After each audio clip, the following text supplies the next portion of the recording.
Hello, beautiful people. You are listening to the Communal Table podcast, part of Food and Wine Pro. I am Food and Wine Senior Editor Kat Kinsman. Good golly, my guest today. This is not our first rodeo. She is the food correspondent for the New York Times, former Southern Bureau Chief, Pulitzer Prize winner, James Beard Award-winning journalist, Kim Severson. Hello. Hello. Oh my gosh. I know. It's like I was saying, this is not our first rodeo together. We will go down some roads here, but first I want to humiliate myself by talking about our origin story. Oh my God. Yes, way back in the year, good God, this would have been maybe 2007. I think I was a fangirl, a Kim Severson fangirl. We are Legion. We have meetings the day the food section comes out every week. And where are we going? I'm so scared. So I had just started as a food journalist, accidentally fell backward into it. I was working at AOL, and I went to a lunch at Otto restaurant, then helmed by somebody we will be talking about later. And I was very excited because it seemed like it was going to be this fancy ass lunch. I paid my way in. I didn't realize at that point most of the people there were comped. Was sitting at a table with some Terrence Brennan was there, and Michelle Nishan, all these people. But I was so nervous because I knew that Kim Severson of the New York Times was there, and I went up to you, hands shaking, and said, I'm friends. My friend is your coworker, Pete Wells, and you were so nice to me. Oh, thank God. Yeah, no, I'm not doing a gotcha here. I'm not. Are we going to go easy on each other today? I don't know. But I was so in awe. You were so kind to me. And I was just having this moment thinking, I don't belong here among these famous chefs, these journalists, these all of these things. I had just taken a turn into a new career at 34 into being a food writer. And you were really nice, and you were like, any friend of Pete's is a friend of mine. And then sometime after that, you wrote a story that Pete was telling me was getting you more death threats than you'd ever gotten before. Oh my gosh, which one was that? I know, because I'm sure more have come your way since then. You were talking about a gathering of people who were learning how to kill rabbits. Oh my gosh, right. And do you know who was the star of that story? Who was the star of that? Miss Samin. Oh, Samin was part of that. Samin and a woman in Oakland who was doing some urban farming stuff. Their gig at that point was flying around the country with hedge clippers in a little suitcase, like a machine gun in a violin case, and they were teaching people how to kill rabbits and cook them. Lots. And it was in the parking lot of Roberta's, and it was very. So, and there were these people, these women who got their boyfriends we're going to go do this rabbit seminar. Here's your birthday present, honey. And so they're standing there. And then there were some very serious people about, if I'm going to eat an animal, I need to kill it to be part of it. There was an era of dilettante slaughter that was happening. It was dilettante slaughter. And, and then this was Samin when she was, before she was Samin, maybe, or she was Samin. She wasn't the Samin. People just didn't know it yet. Didn't know Samin was Samin then. And she was they were teaching, and you could either chop the rabbit's head with the clippers, or you could put the rabbit on the pavement outside of Roberta's and take a broomstick across the rabbit's neck and put your feet on it and pull the rabbit's body up and snap the rabbit's neck. All right, my stomach is... I'm sorry. I should have trigger warning people. But that was the story, and we wrote about this whole thing about dilettante slaughter. That's brilliant. This is why you're so brilliant. It's exactly what it was. And our photograph, usually on the cover of the food section, we try to have a sexy food, chicken, or pretty food, but this was just you saw the rabbit and a hand. Right in the camera's face, holding the rabbit up, and so there was staring at you. It was So and that upset people. Well, Pete, we'd been friends for a long time, and he sort of said to me, he's my editor then. Right. Oh, yes. So he knew I was a big fangirl of yours and said, well, you're a rabbit owner, because I, for years, had rescue rabbits, and said, Kim is getting death threats. She's getting a lot of this stuff. Maybe if you wanted to reach out to her, that would be a good thing. And as a rabbit owner, to comfort me. As a rabbit owner, and and I remember I sent you an email saying, like, I know this is, and I was part of all these rabbit rescue groups, and they were calling for your head. I remember this now. Oh yeah, my gosh. and I reached out to you and said, like, just so you know, not all of us are asking for your head on a platter or anything. And you said, thank you for saying that. Can we go to breakfast? And I was geeking out so hard. And I remember we went out. I still remember I had a bruleed grapefruit. Did we go up to? It was on a place on Houston. It was on Houston. Okay. Yeah, okay. And realized we were neighbors. Yes. Yeah. And bruleed grapefruit. Yeah. I think we should bring back the bruleed grapefruit. I'm here for fire. I'm here for all of these things. Maybe not sweet and acid. Not so much the dilettante slaughter part right. of it. I just.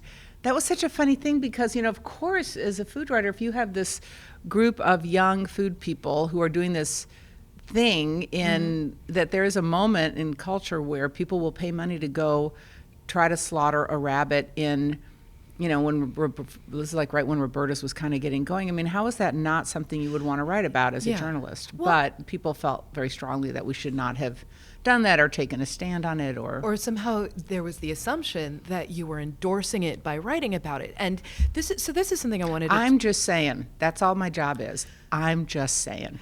Yes. So let's talk about that, because I want to talk about your career path in general, but I also want to talk about sort of journalism and this particular era that we are living in, where food's never not been political. I mean, come on. It is about the systems that exist. It is about access. It is about race. It is about income equality and inequality.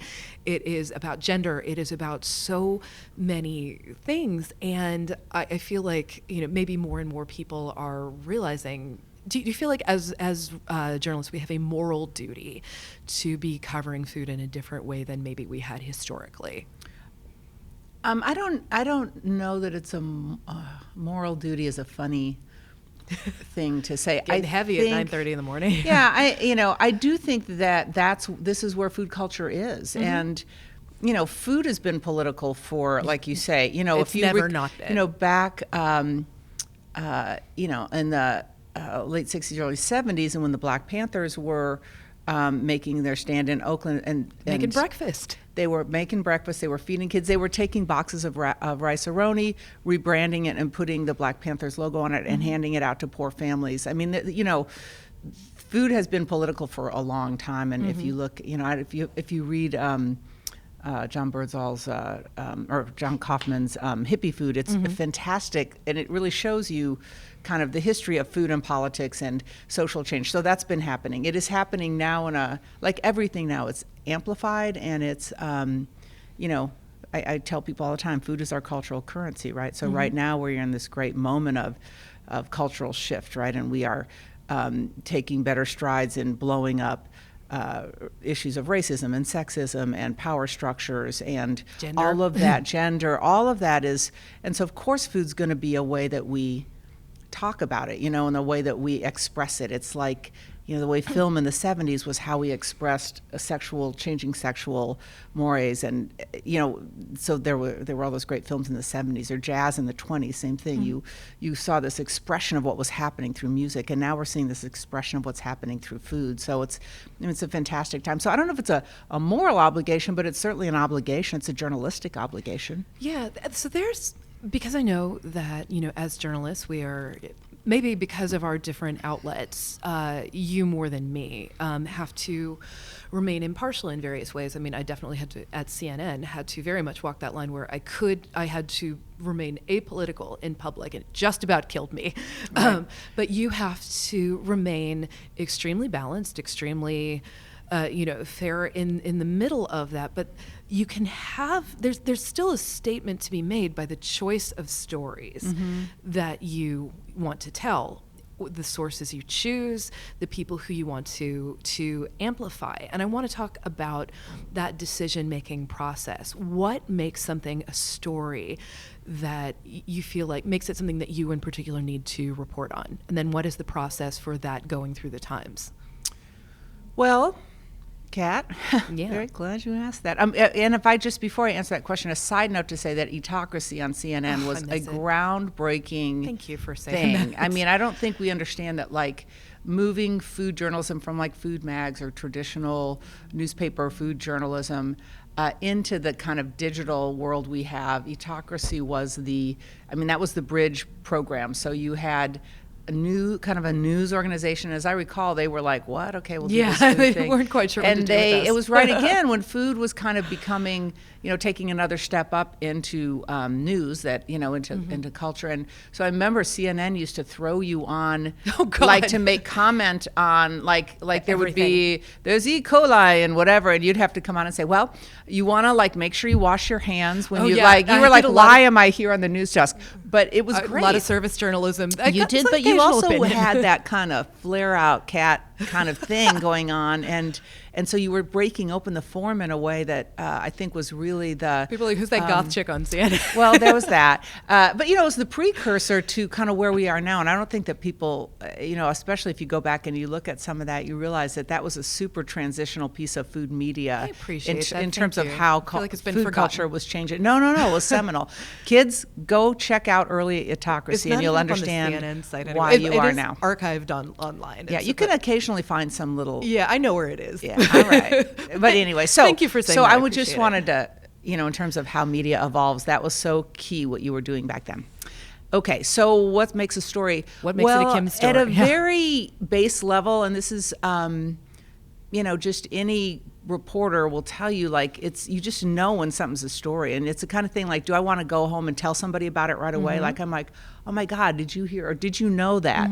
Like, if I want to say to somebody, okay, like, I just have this incredible urge to tell people what I know, which is not always, as people in my personal relationships will tell you, is not always a really fun day. But I'm like, did you know that? Like, oh my God, did you hear that? Like, that thing that makes you go, did you know that? Did you hear that? Oh yeah. So in the old days, the old reporters used to call it the Hey Martha story. So you're sitting there with your husband at the breakfast table, and he's like, hey Martha, did you hear that? So it's that thing. Like, yeah. So that's kind of it's a very first newspaper. That's right. We got news. Get me rewrite, kid. So there's that sort of thing, that basic need to tell the story, tell what's interesting. And then after, we all have our, people say, oh, that's a Kim Severson story. Or yeah. Because there's just it's things an that identifiable thing that that seem to interest me, or that I think, you think about, is it, first of all, is it news? There's some basic news stuff that you have to write. And then is this news? Is this something from the New York Times? Because you have to write for your what is that thing? What is that frame? Like, how do you identify, is this a New York Times story? I mean, and again, it all changes, and where does it, depends on which desk you're writing with. I mean, some newspaper forms are just great and enduring and should always be what they are, like an obituary, for example. You're so good at that. An obituary is such a fantastic thing. Well, not somebody's dead, it's not fantastic, but... Okay, take away from this, Kim Severson is happy when people die. Yeah, that's right, headlines. That's the tweet. Right. But it is such a great newspaper form, right? Because it has to do one. It's like a baseball story. Like, it's a basic form. And then the beauty is in how you can kind of master the form so much that you can then break out of it and make it something larger. It tells you about history. It maybe tells you, it touches your heart. Leah Chase, for instance. Right. And so that takes you through an incredible, without being, bombastic or banging anybody over the head about, how incredibly screwed life in America has been for people of color. It tells you the whole story of a woman who walked through that. It talks about food. It talks about the history of a city, and it just is. It's a great kind of thing to write. So why am I telling you this? Okay, so there are certain stories that are just going to be what they are. There's that, or it's a news story. Some terrible tragedy happened, 12 people were killed, this is what happened. You try to get as much information as you can, and just try to get truthful, factual. Information as in the paper. And the Times is very, it's conservative about things that I think in a way people, particularly right now, I think people feel like we're supposed to be the advocacy newspaper for the resistance, which is not what we're trying to do. It's just, we're just trying to do fair and accurate reporting, and we're trying to, we're powerful enough to do the whole speak truth to power situation. I think the newspaper, the Times, has been around for, decades and decades, 168 years or whatever, and we, there's a legacy there. Now we are stodgy, and sometimes still no curses, unprintable. I mean, and in some ways, I'm kind of glad that at least it moves slowly, and that's probably a good thing in many ways. And we put out, we've got 1,200 journalists around the world. We have, almost 20 bureaus in the United States. We have bureaus in almost every region and country. And, we put out lots of words every day, and we're going to screw up sometimes. It's a daily paper, and I know people just bang on us when we screw up, and everybody hates when we screw up. But if you look at the screw ups versus the whole of what we do every day, the daily miracle is the daily miracle. So anyway, so then getting to what's a food story. So depending on, like, for example, we sat for a minute when the whole Popeyes fried chicken sandwich thing happened. Yes. So, we're pondering, do we write the hot take there on are so many moving parts that, Right. like, what part do you do? Do you do, like, cultural implication of fried chicken, because then you can offer it in contrast to Chick-fil-A, etc. Right. Do you Jesus chicken. Yeah, and then do you talk about fast food and access to food and health, how the workers are there's a, or as cultural phenomena, there are a billion angles in there. Right. And, everybody was jumping on that, and I don't think that we're the one. There are plenty of people and plenty of outlets and plenty of ways in which people are addressing that sandwich. Like, should we eat it? Let's try it. I'm going to try to recreate it at home. And I've always loved Popeyes, and it's all that. And this just sort of shows you how the reality of daily journalism works. So there's a reporter named John Elligo who was on the national desk and writes a lot about race and writes a lot about national politics and things. And he wanted to do this take on how Popeyes reads black, and that's the thing that people don't understand. And why does Popeyes read black? And so why in the sandwich thing? So he started doing this Timesian discussion, and then he got pulled off for another breaking story. Did it ever get done? No, well, it got done, but by the time he got back, it's kind of like culture has moved. No, we didn't print it. That's why. Oh. So culture has moved on, and then we're like, I want to read that. I want a symposium on that. Exactly. No, it's fascinating. So, in the realities of daily newspapering, that would have been great. He ended up, because he writes for National, not for Food, he got pulled off and he couldn't finish it in a time. And then it's sort of like, well, now it's 2 weeks past. Are we just going to look like the Times is on it? Or is it a worth, So the reality is there's just a practicality to daily newspapering that I think people... it's tough biz. Stuff happens. You have so many people. You get a day 2 story, maybe. Then you have to. The world churns. The longer all of that you wait, stuff. like the longer and deeper the story, it has to be, because then. And that may still be a great story to do, and he may come out with it in a different way. So you kind of weigh all this stuff out, and I think. And Times Food is doing lots of different things. The NYT cooking app is this huge juggernaut. Okay, so let's talk about the economics of that for a second too, because y'all and the crossword are paying the bills for this paper to keep going. If you buy a subscription to the New York Times, you can get subscriber. Thank you. We appreciate that. The super double, like the super deluxe thing, and I don't know if it's $17, whatever it is. You get the crossword, and you get NYT cooking, and then you get the main thing, or you can get like basic cable of New York Times. I like the magazine. Right. So anyway, is this thing on? Are we on?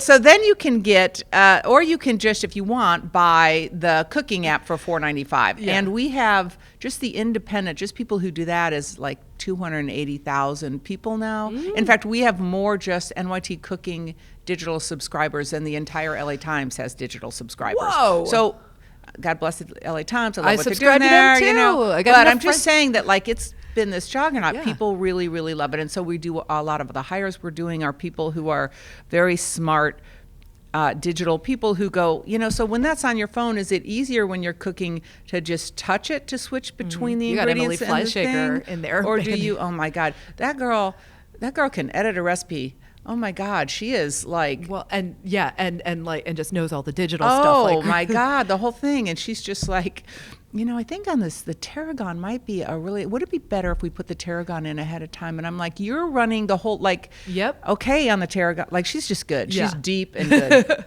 So anyway, so you have, we're hiring, so cooking does its thing, and then you have the food journalism thing. So then you have those of us who are kind of more over in the food, and we occasionally do things that have a recipe for cooking, or, we just did some every night cooking package, and we all had to do, Melissa, Julia, Mosk, and me.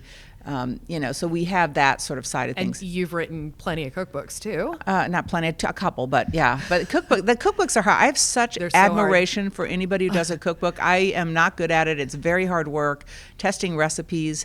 And the other thing that's been interesting at the Times is to convince. Oh, this is your show, not mine. Sorry. No, bring it. It's to convince. It's our show, babe. That's right. It's to convince, the New York Timesian, very sort of male news sort of people that a recipe is journalism, and that we need to make that as exact and as precise as we would a news story, and that it needs to be, rigorously tested. Hitting the table.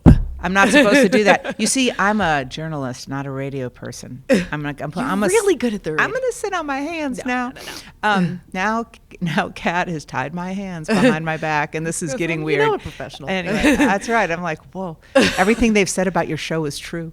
But anyway, the point is getting food to fit into the New York Times is interesting in its way too. And there was a day when I came into the Times and getting a food story on the front page seemed like a miracle. And for a while, I think I had a 7-year run where I had a front page story about Thanksgiving, on Thanksgiving Day, and that was my goal. If I'm a food writer and I cannot get a food story on the front page on Thanksgiving Day, I suck. But you're up against King Thanksgiving. Well, there you go. Now, then things changed. So, King Thanksgiving. So, but anyway, we're calling you King Thanksgiving. But things shift, and now food stories are hands on the table. Am I allowed to do that? Yeah, God, this is so strict here. But I think food has changed a lot. So now we have business people writing food stories, and we have, the Express Desk, which is our new kind of fast-moving news thing. We'll pick up on certain lighter food trends. We had a great story that I think came out of the Business Desk about the honeydew melon, and it was sort of about honeydew melon, how it really is sort of the way that the salad bar people can rip you off because it weighs so much and it really delivers so little, and where the honeydew melons come from and how they're fillers on buffets across. And it was just a great, brilliant story I wish I had thought of. So food is, at the paper, a food story can be all kinds of things in all kinds of sections. And our job in the actual food section has gotten I wouldn't say more narrow, but more specialized in a way. So, I used to write a lot about nutrition and childhood obesity, and, I'm not so into nutrition stories anymore, just because I've learned after years and years and years that there really is no good nutrition. Nutrition research is notoriously unreliable. Oh, dear God. It's so ever-changing. debunkable. It's, Right. But, would I write about, the sort of the way gluten-free products have hit the market and changed things. If you can catch the wave. It's a culture story and a business story. Yeah, and you have to catch those things just at the right wave. My thing is I want to see just before something turns, I want to see around the corner, right? So I'm like, is there enough? I just get that little spidey sense. Is there something happening here, bubbling up? Is this enough to take it and go? What we call kind of intellectual scoops at the paper. So can you gather enough sort of stuff that's floating in the ether and pull it together and go this, and make put a stake in the ground. This is a cultural moment where something's shifting, or this. So that kind of thing is what I've really liked to do. When I'm like, this person said this, and I noticed this, and then this thing happened, and then I'm like, oh, maybe it's the moment. And is there enough to really put it together and be definitive in a way that has solid reportage and Well, let's talk about that reportage, because you had to thread some very particular needles over the past couple of years, that's how you got your Pulitzer there, reporting on the Me Too movement and breaking some really important stories about sexual assault, harassment, et cetera. I'll toss in the word allegations just in case some stuff is, not verifiable. But you found yourself in a position where you had a really tough story that you had to tell in a particular incredibly sensitive realm where you were you were talking about various things, but the story about I'm trying to remember what the order of it was. Was it Ken Friedman first, or was it Mario Batali first? Well, it was all kind of one big it happened a lot. Glob. But the story that we had been working on the Ken Friedman story for a while, and I have to say, background for people who may so the Harvey Weinstein story broke by Megan Twohey and Jodi Kantor at our paper, and then quickly followed by Ronan Farrow, and they were in kind of a heavyweight match of breaking the stories around Harvey Weinstein, and that was and having like Ashley Judd and having famous people come forward, and suddenly, it was that moment I talked to people about where the lens shifted. It's like we were all swimming in toxic water and nobody realized it. And then that story made us all go, what? Oh, you're right. Oh my God. I mean, I can remember talking to like a long time ago being like, God, waitresses get harassed a lot at diners. We should write that story about people pinching their asses, or, and the we'd all like, seen chefs like misbehave. And the bad boy chef thing that, so. And I'm like, is it like, we'd go, oh, is this, and then we're like, well, no, it happens. It's not really news. It happens all the time. How is that news? Like and I feel sort of guilty that I wasn't able to articulate or push my back even in San Francisco when I was at the San Francisco Chronicle and the Times to see how that was news. And probably had we written waitresses are getting harassed, or, male chefs are jerks in kitchens, that it'd be like, what are you gonna do about it? Why ruin our good time? All of that was happening. But then the Harvey Weinstein piece, because this had been building up, really all of our lenses came into focus, right? So then Brett Anderson did that same month in October, the story about John Besch's operations, and he had worked on that for like a year and a half, working hard, and that was really seminal, very, very important piece. So at the same time, we were working a story about the Spotted Pig and Ken Friedman, and Mario was part of that, and other people who showed up and would, these stories are really, and now I think, although we're working on one now, that, we thought, gosh, well, let me rewind, go back a little. Getting the big work in those stories are talking to women who've been victims and explaining to them that, this is what we want to do with your story. If you're comfortable, we need you to come forward. The empathy that goes and then, into hours and hours of therapy, sort of listening to their story, and then trying to, then you have to back and not, I think, we would have to corroborate stories. So, because, honestly, memories are fungible, people lie, you just always have to check it out. Not saying I don't believe the women, but I have to be able to go, did you tell somebody else at that time? Did you write it in a journal? What facts can I get to that I can corroborate? So when we come forth with this story, it's airtight. So that work is challenging, and then it takes an emotional toll. Doing this kind of reporting is incredibly tough. I mean, I was having a conversation on Twitter, as I often do, with people talking about the emotional toll that this kind of, a lot of different kinds of reporting do, but reporting on sexual assault and harassment, reporting on mental health, reporting on a million different things, it really takes a toll. There were so many people at CNN with PTSD from a lot of the reporting that they'd done. Actually, I had to go back into therapy, which was surprising. I was like, I got this, but like it was messed with my head after a while. No, it really did. I'm absolutely with you on that. I talked to so many people about mental health and stuff, and yes, then I was totally in denial that yes, that absolutely takes a toll, because you and I have had supportive texts like, oh my God, I'm in it. But here's the thing, is that there is an incredible piece of service that happens when you realize you're perhaps one of the first people outside of either like a lawyer or who this person's telling their story to. And so to be able to just hold their story is yes, I'm getting whether you report journalism, it out or not. Yeah, it's just that act of holding someone's story in a clear-eyed and open-hearted way. sort of neutral, like just listening to their story and letting them put the pieces together in their head. And, that's kind of a piece of service. And then, there's always that part of you that's like, okay, you're always gut checking.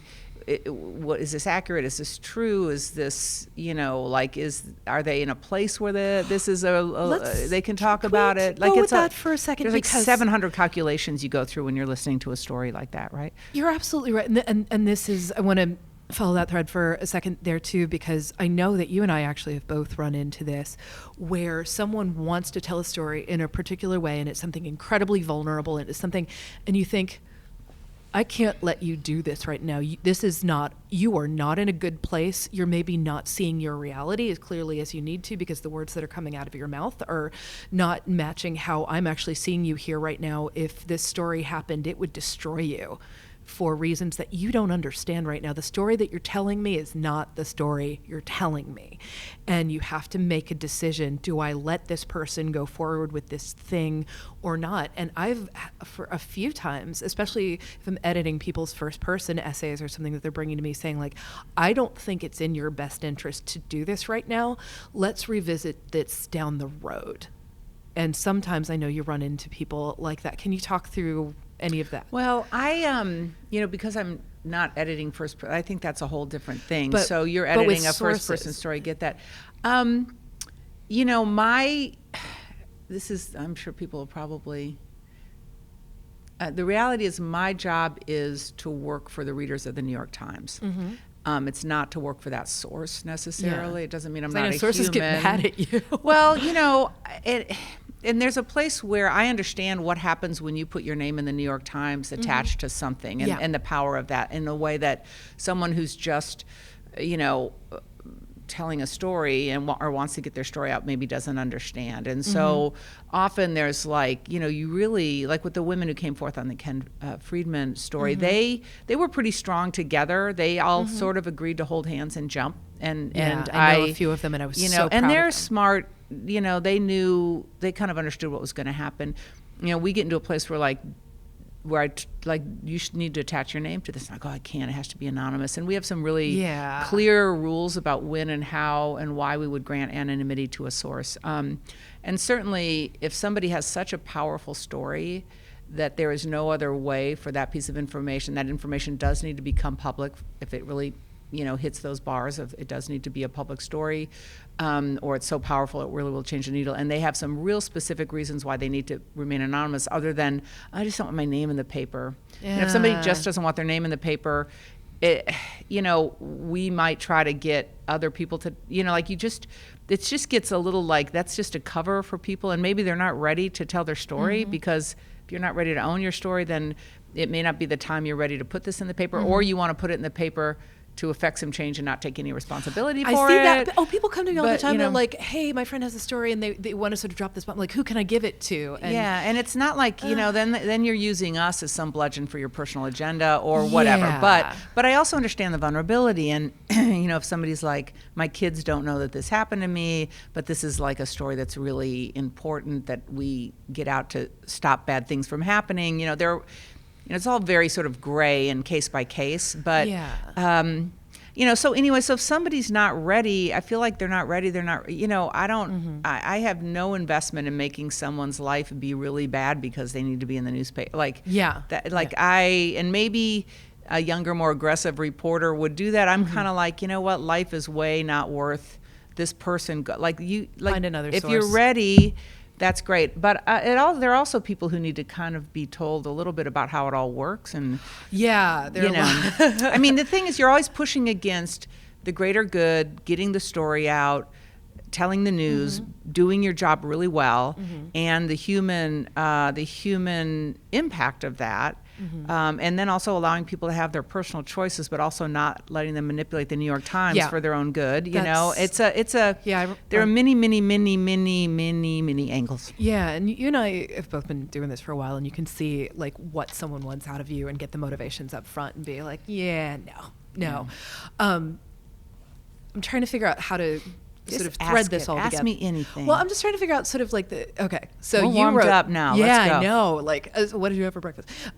So you wrote a story that a lot of people were real mad at you about, but to me, the way you were trying to do this was so clever, because I felt like Kim knows exactly what she's doing in this. You wrote a story about Mario Batali contemplating a comeback, and the way that I saw you frame that was, if he is telling the story, you're giving him like just enough there that he's going to fall in a hole. You knew what he, to me, I was thinking like, you know, it seems, it could be read as like, oh, you're talking about his comeback. Oh, that's really great. But at the same time, if he comes out now with a comeback, he's never going to get to have one if he's doing this kind of thing. And I saw the varying interpretations of this happening. Yeah, that story. Yeah. So that still is one that I find just so baffling, that people felt like I was just awful for giving him a pass. Well, first of all, it was news. I mean, the fact is, here's the guy who, you know, we got a really great tip, really started with somebody overhearing a conversation and came to me and said, I heard him talking about this at this place. And I was like, really? He's thinking about it? Okay, that's interesting. And then I started asking some people that I knew, and they're like, oh yeah, he came to me and wanted to know, was feeling me out about this job or that. And then I'm like, oh, you know who else he talked to? Oh yeah, I heard he talked to, and he talked to Chris Quinn, and Chris Quinn is like, she's a great, she was a former mayoral candidate, and she's a smart politician, talks. And I called her up and she's like, oh yeah, here's a little, and then I called someone else who she mentioned, and so I just started reporting. I'm like, this guy's going around town trying to engineer a comeback. That's a news story. That is very interesting to me. And if you recall, when all this news first broke, and it broke in our paper, it broke in Eater, it was just all over, right? And that was Floodgate. And he sent out his email newsletter. He sent it out saying, you may have heard some stuff. I'm sorry, I guess I had some bad behavior. Oh, by the way, here's a cinnamon roll you can make with pizza dough. That was like that's that's the most, that's cinematic. It's a cinematic, right? And Geraldine, who from Everywhereist, wrote a James Beard award-winning essay where she made. Oh, that was brilliant. She made the cinnamon. That was so brilliant. I have to say, that was one of the most brilliant. That was just perfect. Yeah. So anyway, so this is a guy who clearly doesn't get, does not reading things or whatever, for whatever reason, and Mario's got a very complex psychology and all these, things that we will never really quite understand. But anyway, there he is. So I'm like, this is a really interesting story. And then I write to him and I'm like, hey, here's what I know. Is this true? Is this true? Is this true? And he's like, I would prefer you don't write that story, which I'm sure he wouldn't, because he knew that if it comes out, he's going to look like, and especially in that time frame too, it had been how many months? Not many. So I write that story. Now, immediately people were like, Mario planted this with her. She's a puff piece for Mario. She's an apologist for rapists. And I was like, well, no. Now, I will say, looking, and because you write these things in real time, looking back, I wish I had made one more call to one of his victims and had their voice in there. But then it becomes like a weird, I'm going to ask you again to come and defend yourself against Mario. It's a weird, or had just nuanced his victims a little more in that story. Looking back, I think that would have been better. I certainly wish I would have done that. No. I didn't want to call up his victims and say, what do you think of, because then it becomes like a little trial, and these women have to once again press the bruise again. Of course I hate Mario, and of course I believe he sexually assaulted me, or of course he harassed me in this restaurant. And it becomes this weird false equivalency of he said, she, I was just like, look, here are the facts. This person has been doing this. And it's a news story. Make of it what you will. I thought it was important to chronicle what a major player in this sexual harassment and abuse case was actually thinking it was okay to come back. And I'm just going to put out what he was doing. This is the facts, well reported, inside stuff nobody else has about what conversations he does not want to get out. And I thought that was a good news story. I don't know. I thought I was doing my job. There was, I wish I could remember it right this second, but there was a turn of phrase in it, and I thought that's you giving him taking away that extra couple of inches of Doc. He's dropping in the water now by his own. Like, again, we're just saying, and you decide if you think this is what this guy's doing. I'm not here to put Mario on trial. I'm not here to put anybody on trial. That's not our job, you know. But I can certainly see a good news story in the fact that he's coming back at a time when I knew a lot of people did not think he should ever or should be on trial in a criminal court. This was interesting to me. I don't know. It's one of those things that if I had come to you and said, you know what I heard Mario's thinking about doing, you would have been like, what? Like, that's a news story, right? So, why do you think people were so like, you know, there was Kim Severson cancel culture because I wrote that story. Well, so I'm just seriously curious. Yeah, no, the last exchange I had with Anthony Bourdain was within the couple of days of that story. And our main communication was via Twitter DM. He would, you know, pop in and rant about something, and we would chat. He was so mad at you for that, and it was not the first time Anthony Bourdain was mad at me. Same I will girl, note. same girl, same. But it was, and he wanted essentially like me to go yell at you. And I knew him well enough at this point, and I said, like, love you, I'm not your hench girl. And I think he had popped into, and you know, Helen Rosner's like DMs too, and all this stuff, because he was so angry, and it is a tremendous regret of mine that I didn't, God, have more back and forth with him about them, or that or any just. Goddamn, anything else. Well, you know, he has my number. He has my email. He certainly could have said what he thought. That's number one. And number two, you know, Anthony Bourdain had his own complex issues around the Me Too movement and his contribution to bad boy bro culture and to his own issues with Asia Argento as either a Weinstein victim or also, you recall Jimmy Bennett, like he also paid off a kid who said that his lover had slept with him when he was 17. Like the amount of so you ended self-righteous and, you know, guilt-ridden and we're all frustrated and we all want justice stuff merging around in a person. You know, I mean, I think there was a lot of stuff there with him, you know, and it's very funny that he was trying to get the women to get on me about that. That is really interesting. But I did not know that fact. Yeah.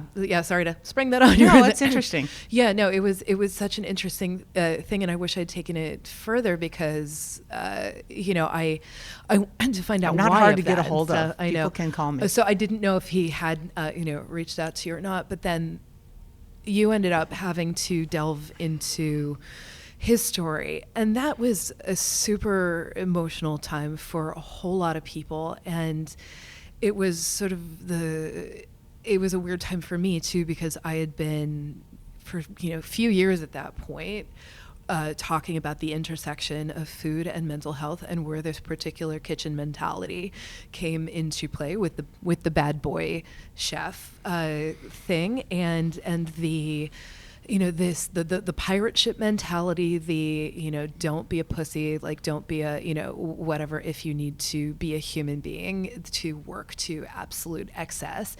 And in the months before he took his own life, he was doing some reckoning with that and his role in it and all of that. And it was, and I was wanting to talk to him more specifically about that. And then there, it all happened that, that particular day, I think still a lot of us are processing. But you had to walk into this sort of cultural moment where there were all of these different parts of it going on, where not only is there the death by suicide of a foundational figure in food, but also how he was tied up in the Me Too movement in some really incredibly complicated ways, and you had to go in there and report that. Yeah, that day was a really, and this is you don't really process that stuff when you're trying to do a job. So I got woke up by a text from a friend of mine who knew before the news broke that this had happened, and I got woken up and I live in Atlanta, Georgia, and I have a home office, and I got up and I,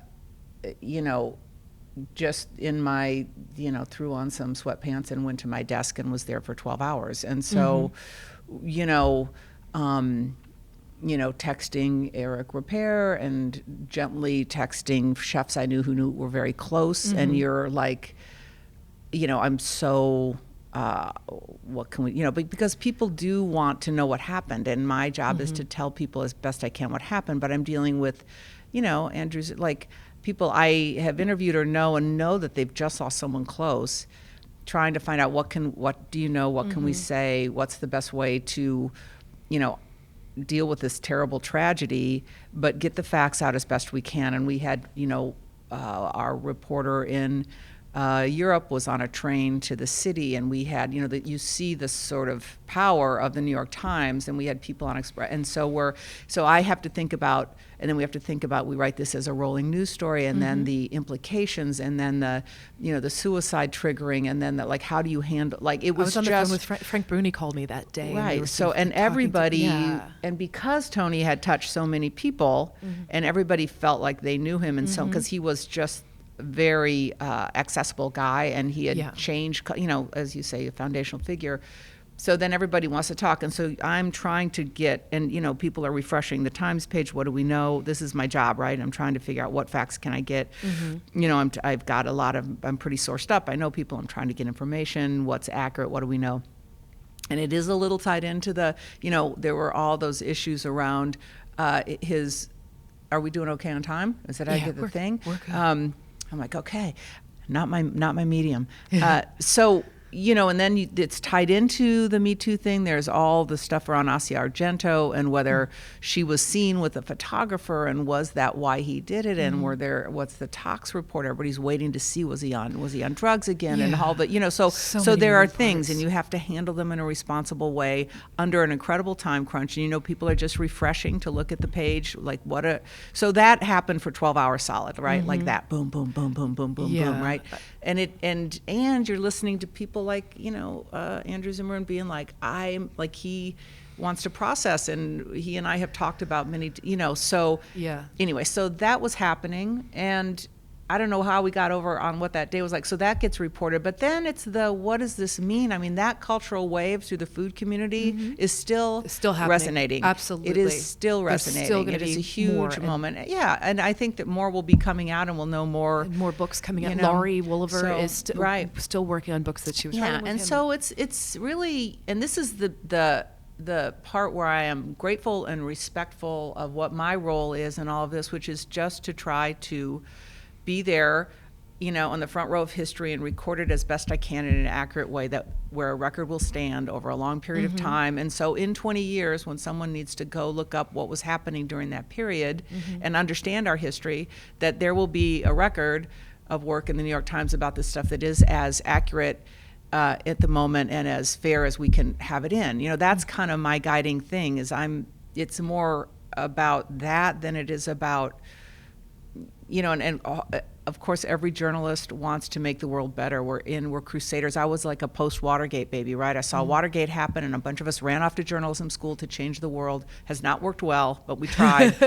And so there's just something, I think, in every journalist that is trying to make sense of the world and make it better, and by telling the truth. It's like pretty simple sort of thing. Yeah, though, as a journalist at the succeeding New York Times, you constantly, have a target on you, and people, really wanting to,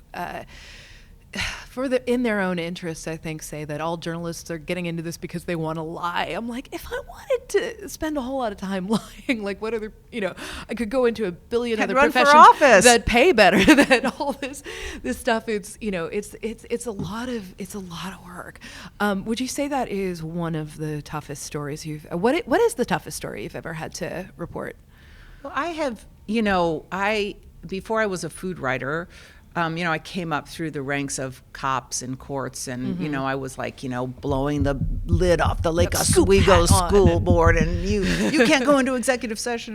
So I did a lot of that, and I had some really weird stories that I can remember the first couple times when I would go into was working in Tacoma, and a young kid got killed, and I, to go interview the family, like the first couple times you do that, and you're there before, like maybe the cops are just there or have not quite been there, or, like that moment where you're the first person, and you say, what was he like, to a mom whose son was just killed, and you're holding, and I was younger reporter, and you're holding their stuff. This is a really random, weird thing about me. I was a reporter at the Tacoma News Tribune when Ted Bundy was executed. Whoa. And he was from Tacoma.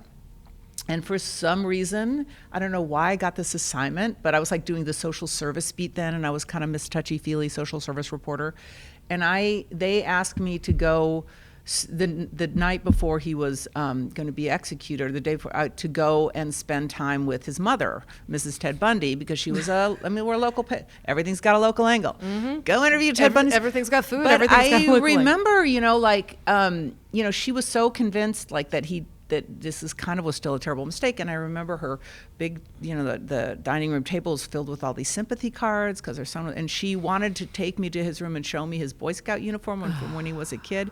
And I was like probably my late 20 reporter, my little dutiful, and I just remember like, I just remember like to try to understand a mom who raised a psychopath like that, and who was about to lose her son. And I mean, this is where I'm going to, how do you hold, like, and I'm a little, 20-something reporter with my, little notebook, like, how do you even, get through that with somebody? So you're often in these circumstances, it's just, you do your job. So I remember that one. And I also just, even most recently, it doesn't get easier, when I went down to be the you only care more bureau chief for the national desk for the Times. And this was right when, if you remember, when they had all those tornadoes that came through and killed like 300 people in Alabama. Yeah, vividly.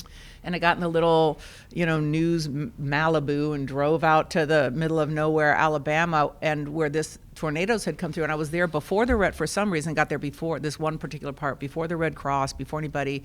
And there were people like just with their huddled up in front of their torn up mobile homes in blue tarps. They didn't want to leave their mobile homes because they're afraid they'd get looted, who just were stumbling, and whenever you go into a disaster like that, you carry cases of water and, like granola bars, something just to hand, because you just don't know what you're going to come up with, what you're going to need. So, and I'm just like trying to give them granola bars and interview and figure out what's going on. And, there are people who like, I don't know how I'm going to fill out these forms. And I was like, well, why not? She goes, well, and this 40-year-old woman said to me, she goes, well, I don't read nor write.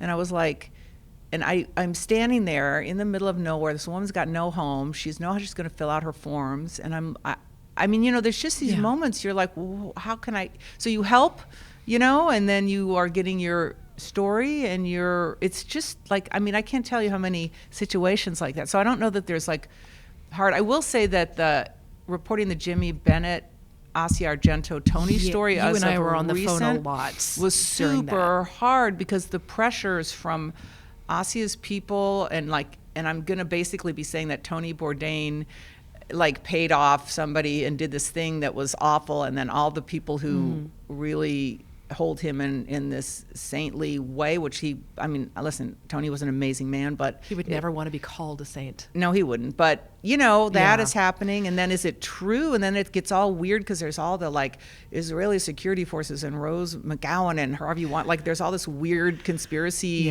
It may have been the Ukraine, I don't know, all in there. And I'm just like, and here's this 17-year-old kid who's not exactly like, this he's 20, like, how credible is he? He's kind of on, I could tell he's getting high, and is he like, but then he sends these, and I get these pictures, and I'm like, oh, there you are. You're 17. You're in bed with her. What? So and then the Times is like, well, we're not going to publish the picture of the 17-year-old and her in bed. And I'm like, but that's like the money shot. You got to, and then I'm going through, so like that pressure. Yeah. And it's dealing with childhood sexual abuse really on a level. And I'm like, whoa, it was hard. You and I that was a hard. We talked through like, what is true? What is true? Why does this have to happen? And all the stuff that went into that probably better than anybody. So like, this is important. How do I tell this? I'm freaking out. talking about suicide is incredibly tough. Talking All to of it. people's and people's Anyway. notions of that stuff. So And that makes the rabbit story look pretty my damn God. simple. And can I tell you one of the most terrifying moments of my adult life was prepping to go up on stage and face off against you. We were not killing rabbits. We were not killing rabbits. So for people who don't know about This this, was one of the highlights of my was it- food career. Same. Was this 2013? It had to be 20 14, maybe? 2014. Yeah.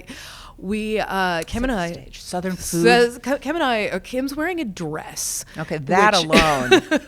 When had been the last time you'd worn a dress? By Alabama Shannon designed it. I think I hadn't worn a dress since maybe. I mean, it had been many, many years. There was. Oh wow. Okay, getting the sign from here. Okay, Wrap this so up. we are in Oxford, Mississippi, at the Dateline. Southern Foodways Alliance Symposium. Full. Okay, so several hundred food writers, chefs. Gabrielle Hamilton was there, I found out. Was she? Oh, because good thing I Yeah. didn't know that. So we were put up against each other in a Lincoln Douglas style debate. Right. This was John T. Edge thought this was going to be really cute that we would CNN debate versus each the other Times. on cake v pie, and we're in costume, which is why I was wearing this dress. And The thing is, I wasn't actually in costume. I was just You wearing weren't? what I wear. see, how come I got scared and had to wear the dress?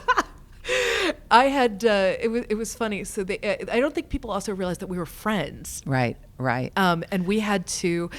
I don't think people. And we had to do these like deeply researched debate. I mean, you were good. Like we You were had, good. we had to have hashtag facts. Oh my gosh! So we were up there, and we didn't know what each other really were gonna say ahead of time. I don't have a lot of regrets in my life. I've a lot of therapy, like a lot of stuff. I let myself go.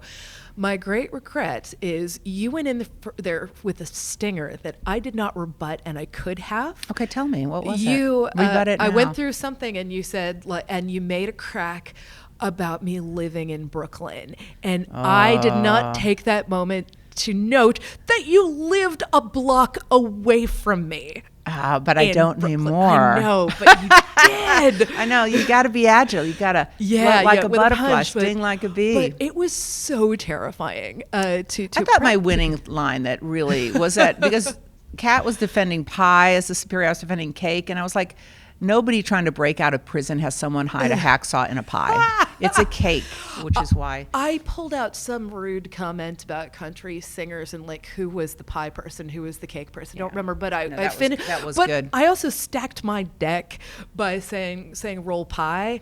Right, that was Southern, and you were really appealing to the Americana, Oh, the I sure did. pie. Yeah. You were like you were trying to go for the mass appeal. I was downright Trumpian.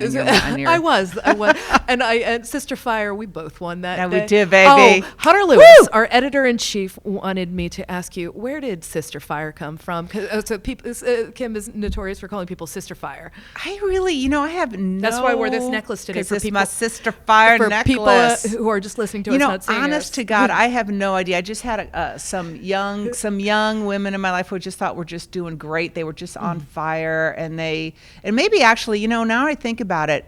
Back in my San Francisco Chronicle days, there was a woman named Leslie Nielsen who now does food stuff in Salt Lake City. And she's great. Yeah, so I believe, now that I think about this, she started calling people Sister Fire back in the day, or we called each other Sister Fire back in the Chronicle days, and I just like it. So I think now I'm going to have to call, and this is fact checking. Fact check yourself. I'm going to call her because I think that Leslie Nielsen is the first person I heard use the phrase Sister Fire, and I will get back to you. I'm going to call her. Thank you. We're going to fact check this. I believe that was back in the late 90s, early 2000s, San Francisco Chronicle, Leslie Nielsen, Sister Fire, I think. And so for people who can't hear us, I'm wearing a necklace It is that is such a thank you for giant, that. It is a it's huge giant Sister heart Fire. on fire. It's a heart with flames, and it is a Sister Fire necklace, Sister Fire. Is. So I'm going to go into our, I wish we had a weekly thing. You and Helen Rosner right. and me. Like, why oh my not? God. Why not? I know. Let's talk to our bosses about That's right. this thing. Like Okay. Sam and Hunter are friends. They'll Let's do make them it. have it. I think so. Yeah. Okay.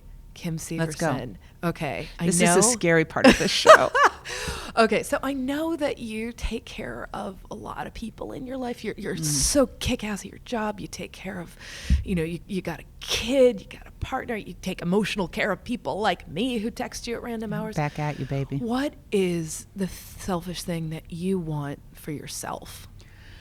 I would love to stop taking care of so many people. I mean, I really have to say that, and I know you and I both can talk about this, but it's that filling up your own tank thing. And Put your own mask on before helping others. Yeah, I think that's really important. And I realize, I think after you live a while, you realize that you sort of sift through all of your stuff like powdered sugar, right? And you're like all of your issues, and it's in a sifter, and then it gets down to those 2 or 3 little rocks that never go through the sifter.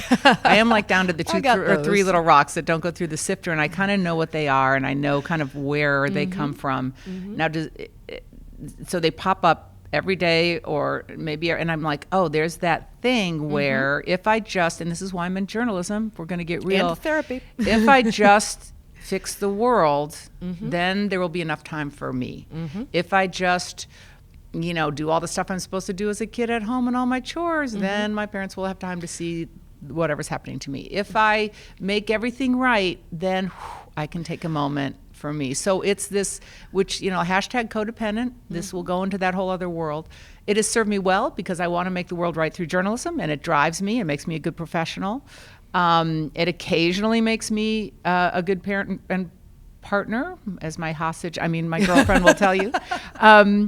But it also is a terrible thing. So I have to just really be attuned to, like, what's a little moment I can take for myself? Is it just pausing and looking at that great tree out the window and knowing that somebody bigger than me made that and everything's okay and the world's bigger? Is it just maybe I'm going to eat the one thing that makes me feel good, and not eat it to excess, but like eat it and say, I love the fuck it diet. Fuck it. I'm going to eat this. That makes me feel good. God, journalists eat terribly. Well, not all of us. Some of us do. Although many of them don't. Yeah. So, but it's that kind of how can I take care of myself thing. Yeah. Does that answer your question? Actually, it leads into my next one. Okay. What's your comfort food? Oh my gosh. Well, I had been trying to be off the carbs some. And so, for example, I just had a really good piece of epes bread with a ginormous piece of butter on it. And that was good. I'm like, I grew up Italian, so any pasta thing is good. However, I will say I watched football and killed a bag of Takis the other day. Oh, what flavor Taki? Just the lime spicy one. Oh, I think is it the green bag? Those are so, Yeah, and I'm not normally wouldn't eat that. Like I kind of do like a crunchy, like I like a Cheeto-y. I'm a texture person. Crunchy, cheesy, Cheeto-y thing. So I like that. Just really the comfort food thing is it depends. I also, I like a good piece of cake. I hate to say, but I also love a Jack in the Box taco, which I can't get out on the East Coast. But like, there's something weird about that, like fried mushy cheese filling that gets where the filling is fried in the shell. And I just don't know why, with a little bit of like really sad iceberg lettuce on it and a packet of their hots. I don't know why, but I love that. That sounds so good. I want that. Also pork rinds. Oh, I love a pork especially in the South at the little gas stations. They have really random, pork rinds. And so like a pork rind, if I was really being indulgent, Coke with a, pellet ice in the company Malibu, driving to some place. That is a good moment. Yeah. Oh, God. You just said it. I'm hungry for all those things now. What is the last meal that you had that made you emotional? Oh, just my birthday recently. And this is Happy birthday. Thanks, so saccharine. But I made some spaghetti and meatballs. Yeah, it's International Kim Severson right? Which I stole from you. I have to say, when I write on Twitter, it's International So-and-so Day. I completely stole it from Kat, and I asked permission to steal it. So you just did. So you know, we co-own. Because the world we owns co-own it. It's a good thing. So I'm just passing it on. No one owns that. But I moved around a lot as a kid, and when we got to a house, my mom would make spaghetti and meatballs and that's when I knew we would be like, okay, we're home. And I have moved into a new house that just was beyond what I could even, my stress point moving into this new house. And it was my birthday, and we'd only been in there a few weeks. So I made a bunch of people over, and I made spaghetti and meatballs for my family and my daughter, and people were eating it. I think everybody was just like, oh, this is fine. And I was so moved by that moment. I was exhausted because I, of course, overextended to take care of everybody enough. as my own little birthday present to myself. But that spaghetti and meatballs, just having that moment, I just felt like even if it was just like a little 5-minute piece of relief before I had to get up and do the dishes for everybody, again, hashtag codependent, that was big for me. That was super emotional. Yeah. Yeah. What's the last meal that somebody cooked for you in their home? What is the last meal somebody cooked for me in my home, in their home? Who has cooked for me lately? That's a really good question. I ask if people are nervous about cooking for food people. Yeah, they are, which is crazy. I mean, part of it is that I do like to cook, and I cook for most people. When was the last time? My friend Blaine, who's Ethiopian, made her mother-in-law was in town, and before I think that, God, was that the last time? That Blaine's house? I know, God, that is a really good question. That is a good question. I cannot, since I've moved last couple months, I don't know who's cooked for me. God, would somebody cook for me? Yeah, please, somebody. God, wow. Next time you come to town. I guess like bad school potlucks don't count at my child's school. No, someone has to cook for you. Wow. Yeah, I know. Okay, that is a big piece of the puzzle, Kat Kinsman. Yeah, someone needs to cook for you. Wow. I know. So, I know. And it might pop into your head. You can always text me later. But that's really fascinating. So, what living musician would you want to cook for, and what would you cook for them? Wow. Let's see. So, I would love to cook for, this is going to sound really weird because it's a yes and a no question. I would love to cook for Joni Mitchell, but she's kind of batshit crazy right now. There's a lot going on. So then I'm there. like, and then she's got all those things, because it's like, who would you want to talk to because you love their music, but then who do you think would be a good eater? Yeah. And I think Bruce Springsteen would be a really good eater. What would you make for Bruce? I think that at this point in his life, he's trying to eat healthier. He's got some mental health stuff, and he's trying to eat healthier. God bless him for talking about it. No, I think that that's really, so I would have to find out what he, like the meals that his mother made for him that he really liked, and do kind of a grown-up version of that for him, I think would be good.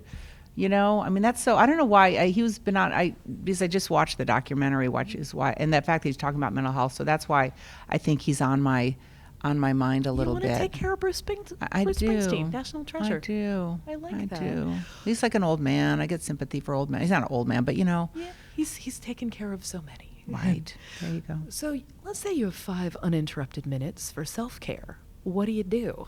If I had 5 minutes, I seriously would find a piece of nature somewhere and sit there and just do meditation. Just be like, something's bigger than me. Like, thy will, not mine, be done. Like something bigger, like let go of, like just try to put myself in a larger space. That's exactly what I would do. Anytime I get 5 minutes, exactly, without a doubt.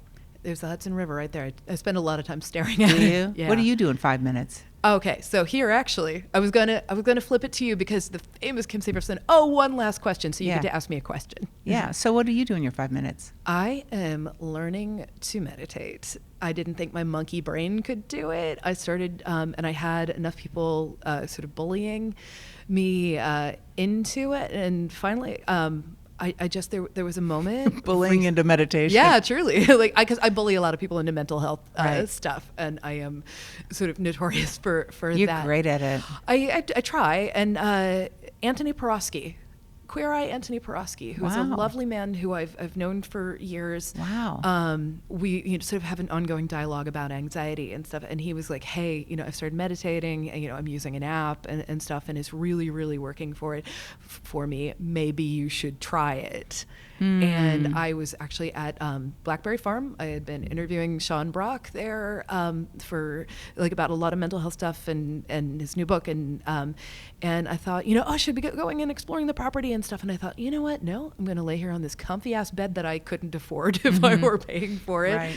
And I'm going to do a 10-minute session with Headspace. And you know what? It took root, and I've been doing that. Good for you, Yeah. Kat Kinsman. Good for us, Kim Severson. Yeah. And can I say, take this one moment to thank you, as I know many people have, for all you're doing for people in this business and for moving the ball down the field on all of us taking care of each other. And you are a real gift, and thank you.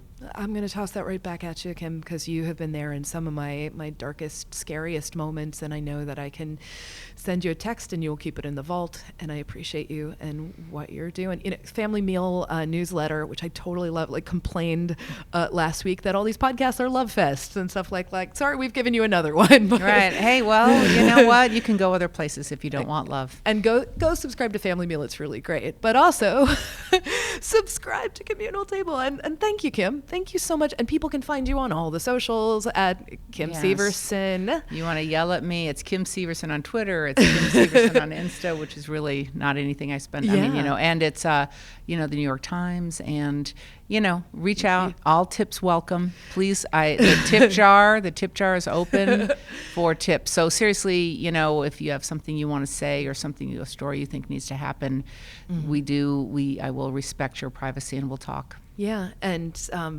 she's a good one to have your story with. So thank you so much, Kim. Thank you, doll. Yay. Love Fest. Yay, Love Fest. And we thank you to our producer, Jen Martnick, and thank you to Douglas Wagner for our delightful theme song. He wrote the theme song. Really? Yeah, man of many, many talents. Wow.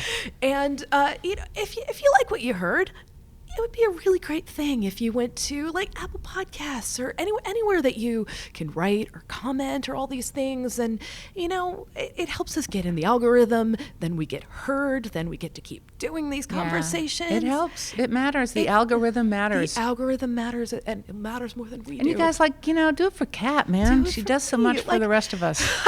Do it for Kat, man. Do it for me, do it man. for the kids. Do it for Kat. Because if you're looking for me and you want to tell me, hey, you screwed up, or if you want to be like, hey, you should talk to my friend or talk about this thing, you can find me on Twitter at Kitten with a Whip. I'm real not hard to find.